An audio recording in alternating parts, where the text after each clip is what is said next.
પ્રધાનમંત્રી નરેન્દ્ર મોદીએ મન કી બાતની 112મી કડીમાં દેશવાસીઓને સંબોધન કર્યું હતું ત્યારે કેન્દ્ર શાસિત પ્રદેશ દીવમાં વિવિધ વર્ગના લોકોએ સાથે મળીને આ કાર્યક્રમ નિહાળ્યો હતો અને મન કી બાત કાર્યક્રમમાં પ્રધાનમંત્રીના વિચારોને બિરદાવીને પોતાની પ્રતિક્રિયાઓ આપી હતી।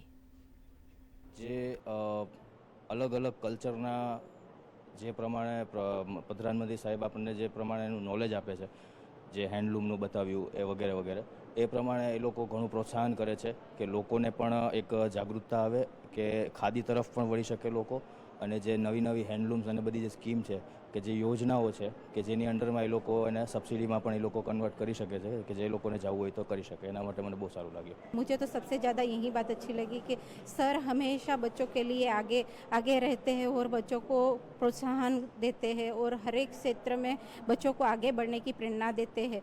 तो मैंने तो किसी भी देश में ऐसा प्रधानमंत्री नहीं देखा आज तक कि कोई भी प्रधानमंत्री ने ऐसा कुछ किया हो, और हमारे नरेंद्र मोदी जी इतना कुछ कर रहे हैं तो मैं हमारे प्रधानमंत्री जी का सही दिल से धन्यवाद अदा करती हूँ। खास मन की बात एपिसोडમાં એ હોય છે કે સામાન્ય લોકો જોડાય છે, પ્રધાનમંત્રી નરેન્દ્ર મોદીનો સંવાદ સાંભળે છે, એને પોતાના જીવનમાં અનુસરવાનો પ્રયાસ કરે છે। આજે આપણે મન કી બાત દીવ ખાતે જોયું, જેમાં ખૂબ જ બહોળો પ્રતિસાદ મન કી બાતના એપિસોડનો મળ્યો। પાર્થ પંડ્યા, દીવ, દૂરદર્શન સમાચાર।